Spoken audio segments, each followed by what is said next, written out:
Bueno, muy buenas tardes.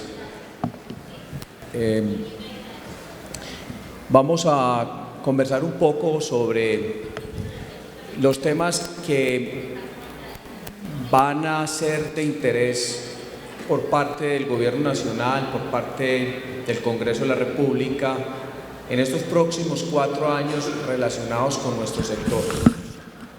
Hemos estado muy atentos a qué va a pasar en el plan de desarrollo que próximamente el Gobierno Nacional va a presentar el proyecto de ley con el fin de establecer una hoja de ruta para diferentes temas del próximo gobierno, y entre esos para nosotros es muy importante conocer qué va a suceder con este proceso que se ha venido ventilando tanto relacionado con la transición energética.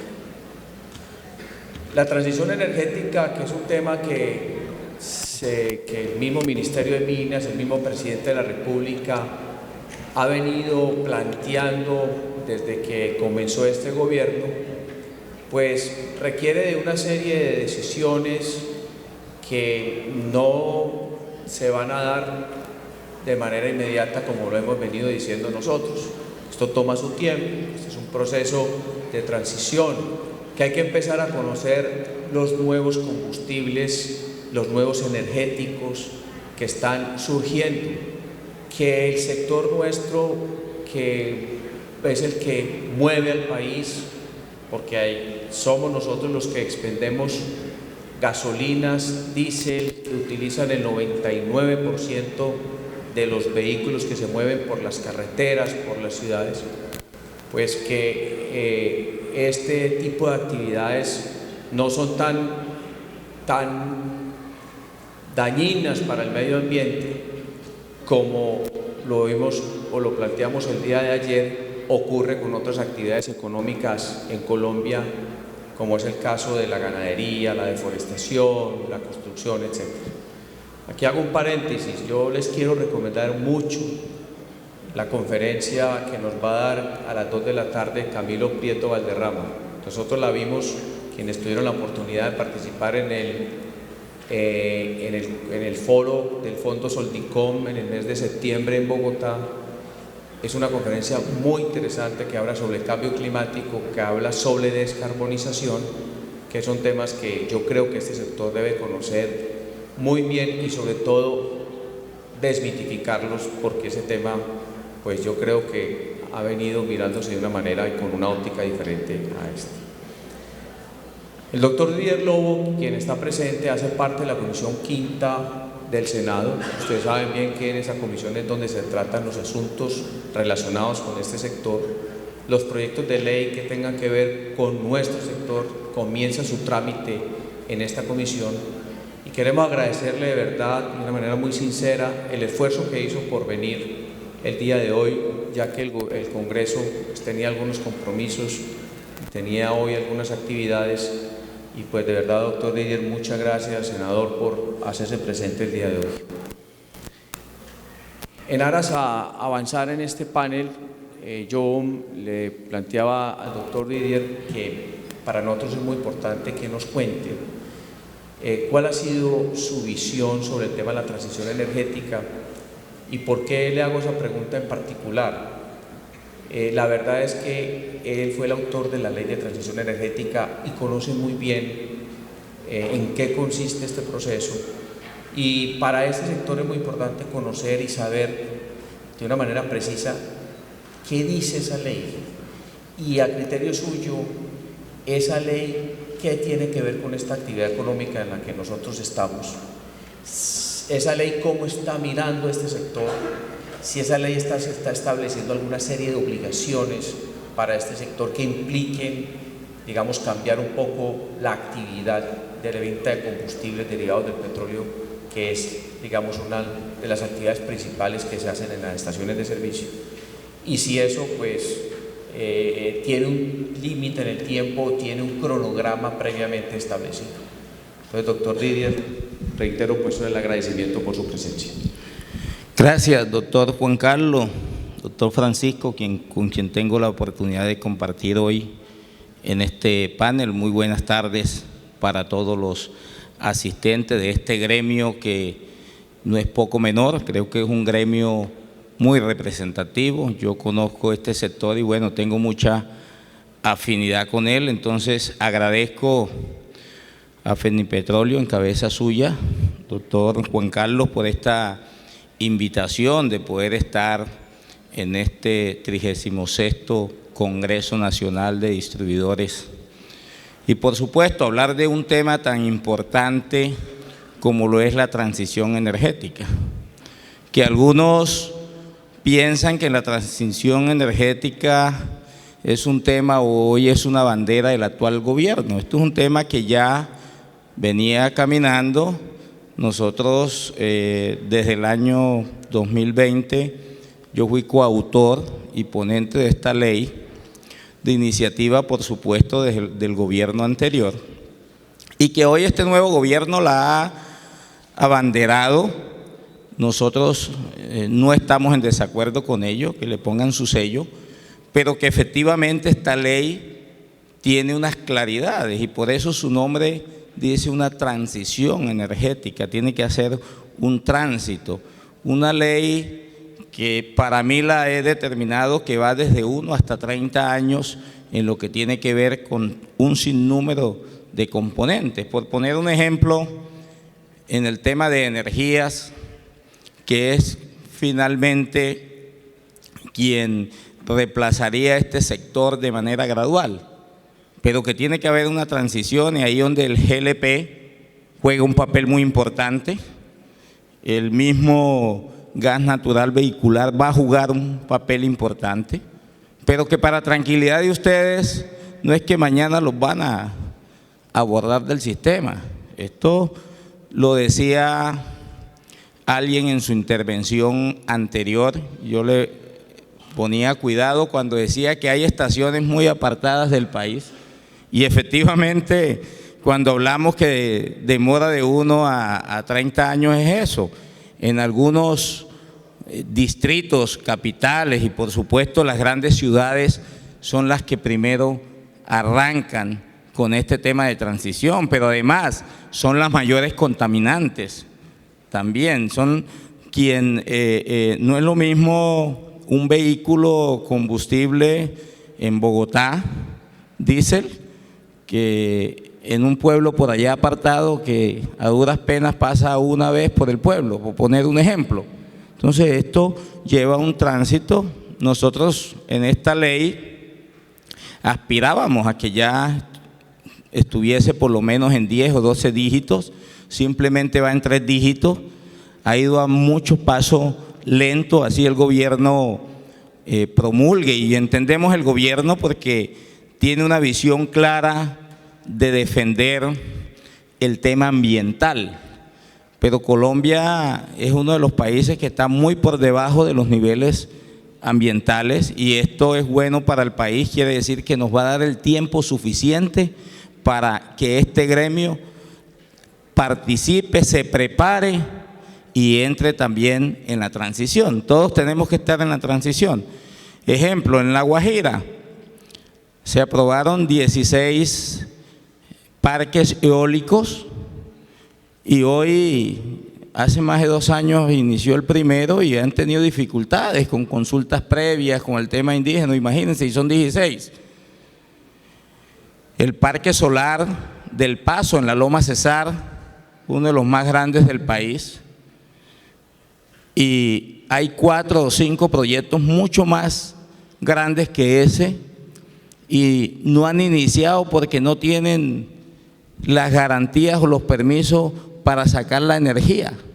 Eso requiere de una infraestructura para esa energía que transporta la energía de donde se produce. Si bien es cierto que tenemos unos climas en la región Caribe importantes que podríamos producir mucha energía, pues tendríamos que tener también las líneas transportadoras. Entonces, esto requiere de unos años, esto no va a ser que en 3 años nos van a abordar porque este gobierno tiene una política de que Colombia sea un país líder mundial en tema de transición. Y hemos visto todo lo que este mismo sector ha sufrido. En el 2019, pues vino la guerra comercial entre China y Estados Unidos, y eso pues efectivamente afectó al sector. Se bajó en un 16.7% la exportación, pero también en el 2020, por la pandemia del COVID-19, donde se bajaron las exportaciones de hidrocarburos en un 47%. En el 2021, se reactiva nuevamente, incrementándose en más de un 45%, y en el 2022 que se mantiene hoy una tendencia a crecer. Entonces, esto es muy importante. ¿Para qué les hablo de todo esto? Porque esto es un proceso, la transición, y yo entiendo de pronto las preocupaciones del sector. Es una realidad que va a venir, eso es una realidad, el mundo ha cambiado, los negocios nuestros también tienen que cambiar, así como ustedes en algún momento tenían estaciones que por gravedad despachaban. Yo me acuerdo hace mucho tiempo, porque yo fui transportador, luego ya no era por gravedad, ya venían los surtidores de motores, hoy son electrónicos, y el mundo va cambiando y ustedes deben de hacer parte de esa transición. Nosotros en el 2019 sacamos un proyecto de ley, la ley 1964, que efectivamente para el 2035 el transporte masivo de las ciudades debe estar 100% eléctrico o combustibles no contaminantes. Entonces es un reto que hay que prepararnos. Tuvimos el anuncio del presidente en un foro aquí mismo en Cartagena, donde en ese foro él fue enfático que el gas, y ya lo he entendido, va a jugar un papel muy importante, predominante en esta transición, va a ser ese tránsito. No es fácil simplemente pasar de cero combustibles al tema eléctrico. Entonces todo eso también va a permitir que ustedes se vayan preparando en la medida que el mercado, la demanda lo exija, lo amerite, y por supuesto ustedes tienen que tener esa oferta. Pero como le digo, esto tiene que comenzar por las grandes ciudades. Ya tenemos ejemplos en Barranquilla, donde hay ya estaciones que tienen que ver con el tema del gas, que está funcionando bien, con nueva tecnología. Pero yo creo que en los territorios, en los municipios pequeños de sexta, quinta y cuarta categoría, pues requiere un mayor tiempo. Por eso digo que esta transición yo la he denominado que va de 1 hasta 30 años. Esto no va a ser fácil, ni así se quiera, requiere unos recursos, y por supuesto que este sector juega un papel muy importante. Yo sigo creyendo que Colombia, aunque no es un país petrolero, doctor Llodera, depende del petróleo, y ayer aprobábamos el presupuesto de la bianualidad de regalía por 32 billones, siendo muy conservadores, y sabemos que ese presupuesto pasa de 40 billones de pesos solo de regalía para el bienio. Entonces este sector le aporta mucho al PIB del país, casi el 20%, todo el sector mineroenergético le aporta al PIB, y el gobierno últimamente ha venido entendiendo esto, que esto debe ir paso firme, pero requiere su tiempo. Entonces, en transición energética nos tenemos que meter todo, eso sí es la realidad, va a venir, pero lo importante y la buena noticia que yo les doy frente de pronto a las noticias o a los anuncios que ustedes han escuchado, es que esto va a permitir, por mucho que se quiera, que se lleve un tiempo muy prudente, largo. No podemos tenemos que ser cuidadosos con la seguridad energética del país. Sabemos lo que pasó, lo que está pasando en Europa, y terminan después utilizando incluso recursos mucho más contaminantes para poder suplir las necesidades energéticas de sus países. Entonces yo sí creo que este sector le queda un tiempo importante que le va a permitir prepararse en lo que refiere a la transición energética. Muy bien, doctor Didier. Muy importante lo que usted ha dicho, sobre todo en los tiempos, para que se genere esa transición energética en este sector. Pero hay un tema que nos preocupa y no sé si ustedes lo contemplaron en la ley, y es lo que tiene que ver con la reglamentación para la implementación de estos nuevos energéticos o combustibles.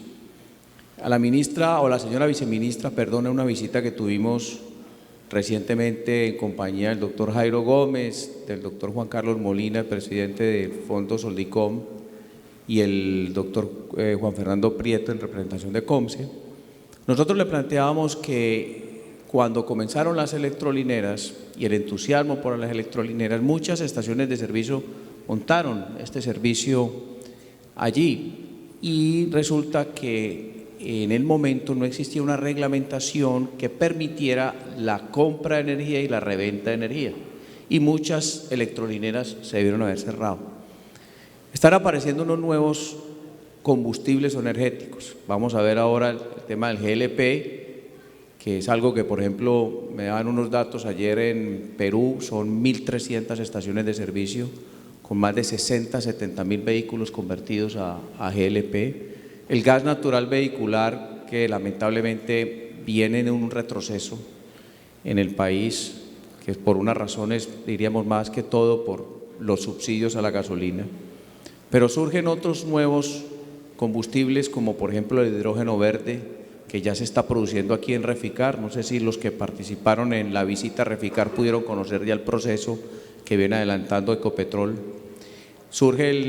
Vienen los combustibles sintéticos, los mismos biocombustibles que se utilizan, por ejemplo, en Brasil, donde hay vehículos, muchos vehículos que operan con un 100% con etanol, etcétera. Entonces, lo que no queremos que suceda es que nos entusiasmemos mucho con estos nuevos combustibles energéticos y de pronto encontremos unas limitaciones, unas barreras normativas o regulatorias que no permitan avanzar o implementar debidamente el expendio de estos nuevos combustibles energéticos.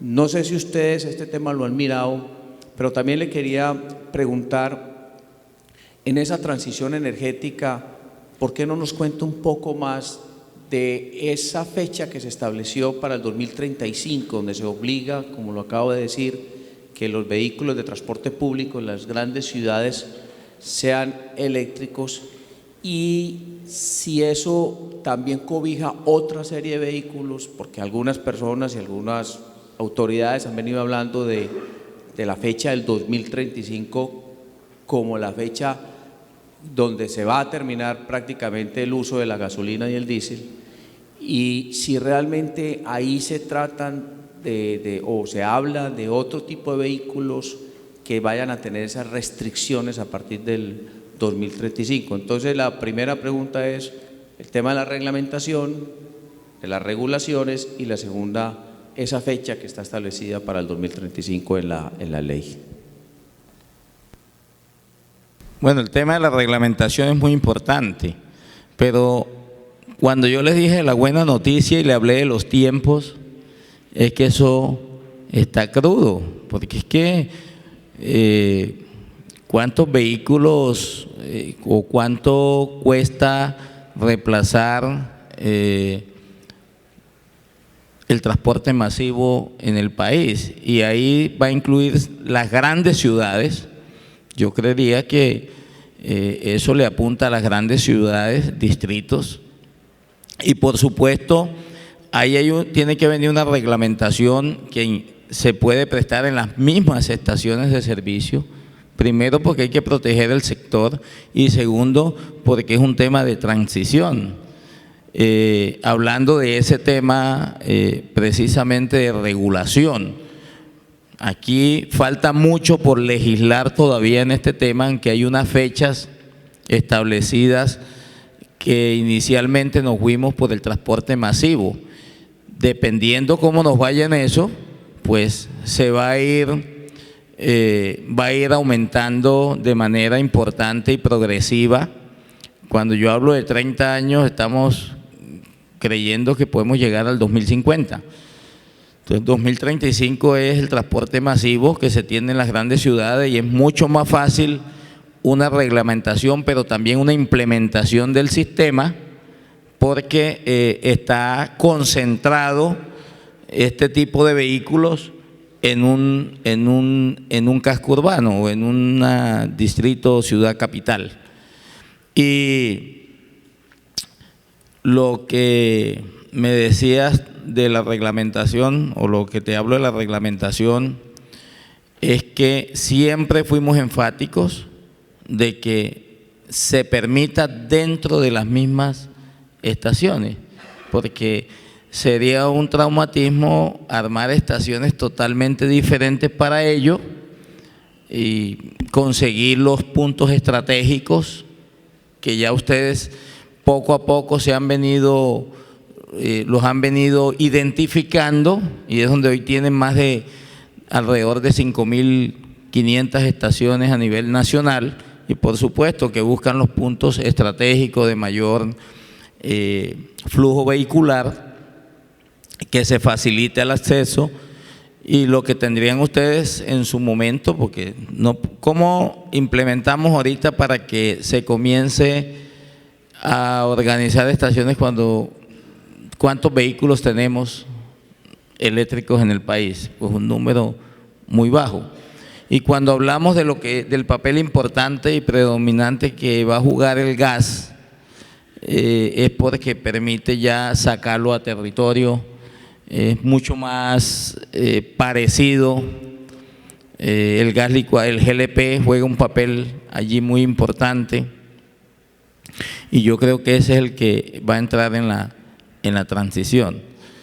Y en el 2035, que es la fecha que se tiene, también depende del apoyo del gobierno, porque el transporte masivo, un transporte público, y el gobierno tiene que entrar a coadyuvar toda esta inversión, que es una inversión alta e importante.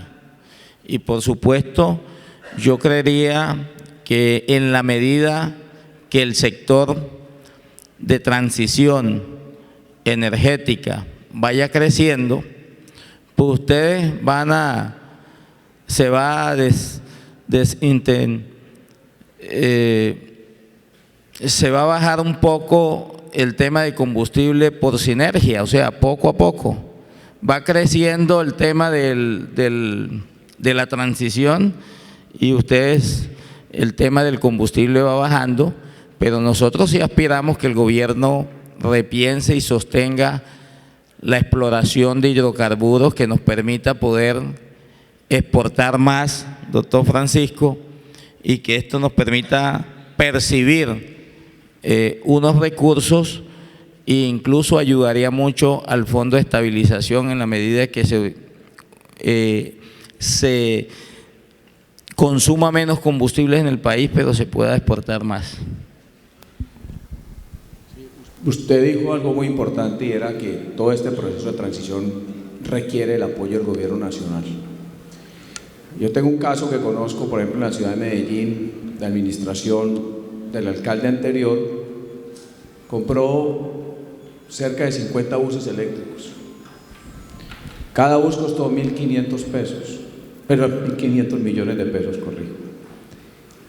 Esos buses transportan 60 pasajeros. El bus de diésel, que transporta 40, puede costar 250, 300 millones de pesos. Lo triste es que esos buses están arrumados en un lote cerca del aeropuerto La Herrera porque no sirvieron, no funcionó. O los costos de operación, o sea, eran tan altos, o el costo del vehículo era tan alto que librar esa inversión no era fácil. Entonces yo tengo alguna duda con respecto a si la movilidad eléctrica se va a poder implementar cuando los costos de estos vehículos son demasiado altos, y la competencia, digamos, competir con vehículos que no son eléctricos para este caso, pues sí puede hacerse, puede lograrse. Un taxi eléctrico vale un 30%, 40% más que un taxi de gasolina. Entonces, ahora que viene el Plan Nacional de Desarrollo, ¿ustedes han estudiado qué tipo de incentivos o ayudas de pronto podría implementar el gobierno para que este tema de transición energética avance? ¿O ustedes ven que de pronto el gobierno no tiene claridad al respecto? Yo creo que falta, doctor Juan Carlos, mucha claridad sobre el tema. El deseo está, las ganas, y sabemos que hay que hacerlo. Nosotros nunca estamos en contra. Yo soy de Cambio Radical y no hacemos parte del gobierno, somos partido independiente, y no estamos en contra de las políticas que el gobierno está planteando de descarbonizar, de energías limpias, de ir disminuyendo esos recursos naturales no renovables que en algún momento ya no van a estar, pero eso requiere su tiempo importante. Esa palabra de transición energética no es de este gobierno, que la está abanderando es otra cosa, esto venía. Esto es a nivel mundial, pero que hay que hacerlo de manera responsable y no como lo hicieron en muchos países, y hoy les toca hacer lo que sea porque no tienen la seguridad energética, porque han dependido o están dependiendo de otros países. Entonces, yo sí creo que un plan de desarrollo que va a 4 años, pues este gobierno ya lleva 6 meses y cuando nos demos cuenta se acabó. ¿Va a avanzar? Sí, va a avanzar, y eso sí está claro, pero requiere un tiempo, se requiere de plata. Yo creo que aquí es donde juega el extractivismo un papel muy importante, el sector minero energético juega un papel importante. Entonces a veces uno escucha que manejan un doble discurso cuando nos oponemos al extractivismo, al sector minero energético. Pero sí nos gusta la platica de lo que produce el sector minero energético. Entonces yo creo que poco a poco el gobierno ha venido entendiendo esto y lo tiene que entender, que tenemos que ser cuidadosos con los mensajes que nosotros enviamos y que a ustedes le tenemos que decir, hay que prepararnos. Pero yo no puedo irresponsablemente asustarlo para que salgan mañana a vender sus estaciones o a ver qué hacen o cómo se preparan para una transición cuando van de pronto en sus poblaciones donde están o en su ubicación geográfica demora 15 años para que exista un flujo importante de vehículos que le permita tener una rentabilidad frente a la transición en el negocio, porque también tendrían que hacer una transición en el negocio. Como lo dije anteriormente, el tema de las capitales es donde vamos a comenzar y se facilita porque se agrupa pues un transporte masivo público importante. Yo creo que ahí el gobierno pues tiene que hacer unas inversiones. Usted decía de 50 buses, la meta fue importante, pero no fue ambiciosa. Eso lleva otros componentes y requiere un número mayor para que pueda disminuir el costo operativo. Y hoy ya hay paridad, ya hay casi paridad, si bien es cierto que todavía es más alto el precio de los vehículos eléctricos o híbridos. Eso va a ir poco a poco, se va a ir regulando. Pues inicialmente el precio es alto, pero se ha venido también incentivando, descontándole aranceles, que así quedó en la ley, lo hicimos nosotros desde el Congreso, aranceles, también excepciones como el pico y placa, quitándole restricciones, volviéndolo mucho más atractivo.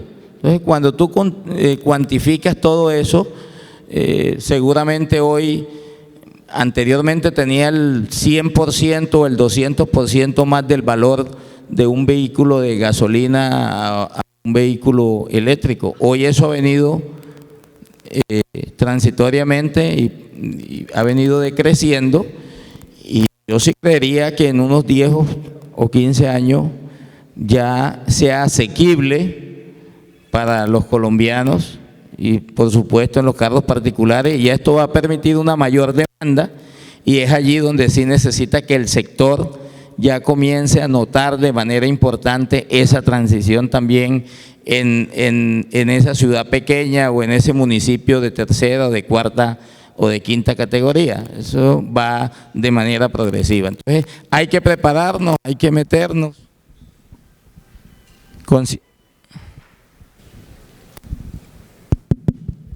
Bueno, solucionado el impasse, agradecerle su paciencia, ya se ha solucionado esta dificultad técnica.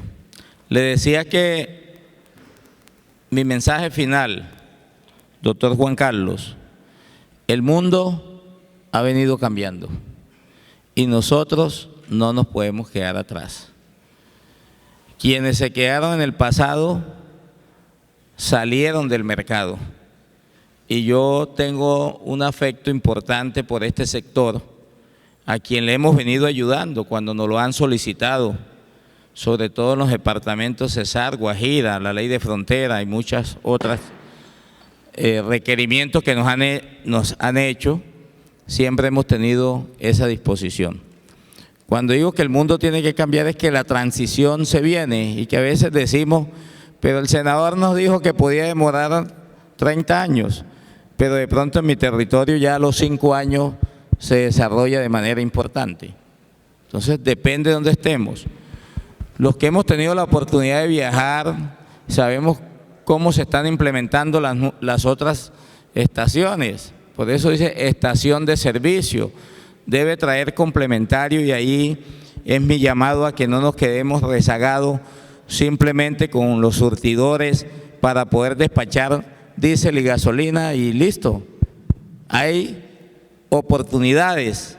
De la crisis siempre vienen oportunidades, doctor Francisco, y es donde uno tiene que apuntarle a eso. Cuando uno hace una estación y tiene un plus, muchas veces uno todavía no tiene el momento de tanquear, pero va al plus.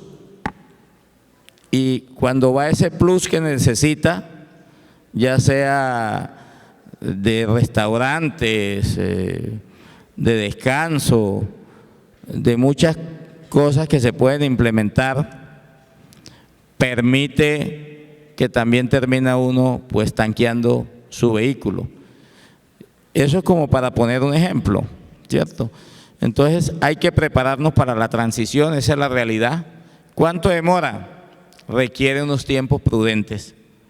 No se puede dar un paso en falso, como el ejemplo que colocaba el doctor Juan Carlos en Medellín, y después ver unos recursos importantes, billonarios, ahí totalmente arrumados. Nosotros en la Comisión Quinta, pues, le ofrecemos nuestro respaldo en la medida de que la transición vaya de la mano, que en la medida de que se desincentive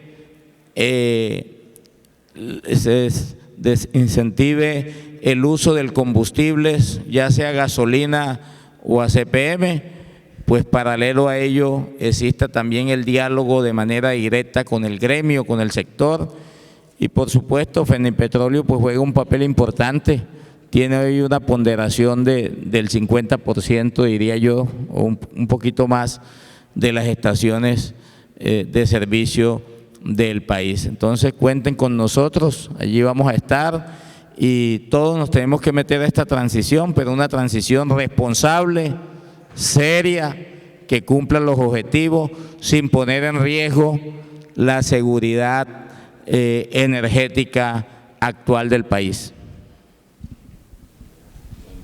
Muchas gracias, senador, por su participación. A continuación, el doctor Buitrago nos va a contar un poco sobre todo el proyecto que hay de GLP y hemos traído este tema puesto que Fendipetróleo ha firmado un convenio con estas empresas con el ánimo de facilitar el establecimiento de este tipo de combustibles en las estaciones de servicio del país. Así que si alguien se muestra interesado en implementar la venta de GLP Autogas en sus estaciones, nosotros en Fendipetróleo estamos a su total disposición para colaborarles de acuerdo al convenio que hemos firmado con esta empresa. Adelante, doctor Buitrago. Ahí estoy. Bueno, buenas tardes. Creo que me tocó una hora más o menos difícil, ¿no? Como que mantener la concentración, ya casi juega Brasil. Entonces, voy a transmitirles un mensaje muy importante en este marco en el que estamos. Espero pues contar con ustedes y bueno, trataré de no demorarme mucho. En primer lugar, quiero agradecer a Jairo Gómez, al doctor Juan Carlos Vélez, por esta invitación a participar de este evento. La intervención del senador Lobo me parece supremamente pertinente en este entorno. Y lo que nosotros queremos presentar hoy tiene que ver con la innovación y con esa transición energética ordenada, ¿sí? Con una transición energética que termine logrando ese objetivo de que la sociedad se transforme a contaminar menos, pero que se haga de una manera ordenada, beneficiando a quienes tienen que beneficiar. Nosotros somos Plexa, una empresa con 40 años de historia en el mercado de hidrocarburos en el país. Tenemos un puerto de importación que se llama Plexaport, a través del cual importamos hidrocarburos, lo hacemos de una manera con tecnología de punta y hemos sido muy exitosos en ese camino. Con Yego AutoGLP, que es nuestra marca de propano vehicular, lo que nosotros ofrecemos es un combustible alternativo, ¿sí? Es el más utilizado en el mundo de los combustibles alternativos, es principalmente propano y butano para uso vehicular. Y aquí un mensaje muy importante, y es que no somos gas natural. Y con todas las bondades del producto que tiene como gas natural, la experiencia tanto para ustedes como dueños de estaciones, como para el cliente final en su vehículo es completamente diferente. ¿Qué beneficios ofrece este combustible para el cliente? Estamos hablando de un ahorro frente a la gasolina hoy, con el precio de la gasolina hoy del 35%. Y ya van a ver por qué esto se convierte en una herramienta fundamental al final de lo que esperamos que continúe siendo la regulación a nivel nacional. Ofrece potencia, es un combustible que en su estado normal está en estado líquido, entonces su almacenamiento se facilita de una manera diferente, más amigable para el cliente, sin ocupar tanto espacio en su bodega, con unos tanques que se adaptan mejor a la forma y al diseño del vehículo, y una autonomía muchísimo mejor y mucho más parecida a la que puede ofrecer la gasolina, sin contaminar en la misma medida. Entonces, una autonomía entre 180 y 280 kilómetros por tanqueada, pues es un valor que nosotros vemos muy importante y una oferta de valor significativa de cara al cliente. Con relación a la reducción de emisiones, pues hay un 80% de reducción en el material particulado y hay un 20% de reducción en el dióxido de carbono comparado con la gasolina. Entonces, es un producto que contamina menos y que tiene unas ventajas comprobadas para el cliente final. ¿Cómo funciona la conversión? Aquí no los voy a aburrir con temas técnicos que probablemente ustedes dominen mejor que yo, pero dejarles 3 mensajes, y es que esta tecnología aplica para vehículos de conversión con inyección indirecta para casi todas las marcas y modelos que hay en el mercado, principalmente de vehículos livianos, y también podemos trabajar con vehículos diésel si así se requiere. ¿Cuál es la realidad del AutoGLP en el mundo? Y aquí un mensaje: nosotros no estamos ensayando, este es un producto que está probado. Hay 29 millones de vehículos en el mundo que se mueven con GLP. Tenemos el caso exitoso de Latinoamérica, principalmente con Perú, de 1 millón de vehículos funcionándolo a GLP. Hay en el mundo más de 78.000 estaciones ofreciendo GLP. El caso de Turquía es supremamente exitoso, el caso de Perú es supremamente exitoso, y nosotros estamos seguros que en Colombia lograremos masificar este producto gracias a la experiencia que se ha tenido en esos países. Aquí varias marcas también con alto reconocimiento se la han jugado y de fábrica están ofreciendo vehículos bifuel. Tenemos el caso de Renault, de Ford, Fiat, Citroën, Hyundai y Audi, que garantizan también la calidad del producto y el respaldo que este tipo de marcas puede ofrecer para los clientes. Ahora, ¿qué hemos hecho nosotros como punto de inicio en Barranquilla en nuestro plan de expansión por la costa atlántica? Tenemos 6 estaciones operando, una estación en construcción y una potencial muy próxima a establecerse, convirtiéndonos en la primera red de verdad como red constituida en el país para el auto GLP. Con estas estaciones aliadas, donde integrantes de Fendipetróleo han sido socios estratégicos claves a partir de su experiencia y del aporte que nos dan desde la operación para que este producto funcione bien, y hemos tenido un rotundo éxito. En el último año y medio ha sido un mercado que hemos logrado desarrollar adecuadamente y que estamos funcionando pues muy bien. ¿Cuáles son las cifras de nuestro negocio? En el total hemos convertido más de 1000 vehículos ya, a la vuelta de un año. Es un producto que funciona, que la garantía de ahorro y la garantía técnica al cliente le funciona. El precio de venta al público, por litro está en 1.528 pesos, que convertido a galón sería 6.400 pesos. Este es el ahorro del 35% hoy, antes de las subidas de la gasolina que hacen falta, que el cliente puede percibir en su consumo. Y pues lo que ya les mencioné, 7 estaciones de servicio y 2 talleres funcionando en la ciudad. Ahora, a ustedes como conocedores de este gremio de operación de estaciones de servicio, ¿cuáles son las ventajas que nosotros ofrecemos? La construcción de estas estaciones tiene 2 ventajas. Principalmente es una estación económica. La inversión no se parece a la que pueda requerir otro tipo de combustible. Entonces estamos hablando que dependiendo de las especificaciones de la capacidad del tanque, se puede mover entre 170 y 220 millones de pesos. Y la segunda ventaja tiene que ver con la versatilidad. Rápidamente nos podemos adaptar, rápidamente podemos construir, y una estación que hoy, finalizando noviembre, puede ser un sueño, pues el 1 de enero puede estar operando y consumiendo. Eso es una gran ventaja tecnológica, que en materia de ahorro y de facilidad y de tiempo, para ustedes representa algo muy, muy valioso.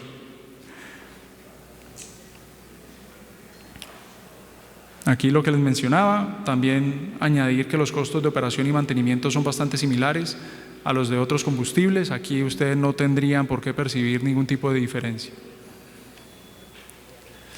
Y aquí un punto que nos parece supremamente importante y tiene que ver con los objetivos que se ha trazado el gobierno en torno a la transición energética y el impacto que pudiera tener lo que a nuestro juicio es una decisión, sería una decisión muy acertada, y es la inclusión del auto GLP dentro del Fondo de Estabilización del Precio de los Combustibles. ¿Por qué esta sería una decisión acertada? Porque termina ganando todo el mundo y termina siendo beneficiado todo el mundo. Las cuentas que hemos hecho indican que de incluirse el auto GLP dentro del Fondo de Estabilización para los Precios de Combustibles, para el gobierno representaría a la vuelta de 500.000 vehículos más de 3.5 billones de pesos de beneficio. Y todos sabemos aquí que ese es el principal reto que se afronta en materia económica por estos días. Además, es un mecanismo efectivo de inclusión social. Nosotros estamos convencidos que este producto termina beneficiando a un cliente que necesita de esa herramienta de ahorro y que o vive con su vehículo o se transporta con su vehículo, y ese ahorro termina contribuyendo a su calidad de vida. Y ese creemos que es un propósito conjunto que se tiene pues al final con lo que ha propuesto el gobierno. Y por último, la reducción de la contaminación. Somos un producto que está probado, que en el mundo funciona, que lo tenemos listo y operando exitosamente en Barranquilla. Los invito a todos a que vayan a nuestras estaciones, a que las conozcan, a que les pregunten la experiencia de quienes están trabajando con nosotros como pioneros. Y esa reducción a la contaminación terminaría formando parte de esa transición energética ordenada que creemos que debe ocurrir. Muchas gracias a todos por la atención. Estamos pues en un stand muy cercano, por favor nos visitan y bueno, muchas gracias.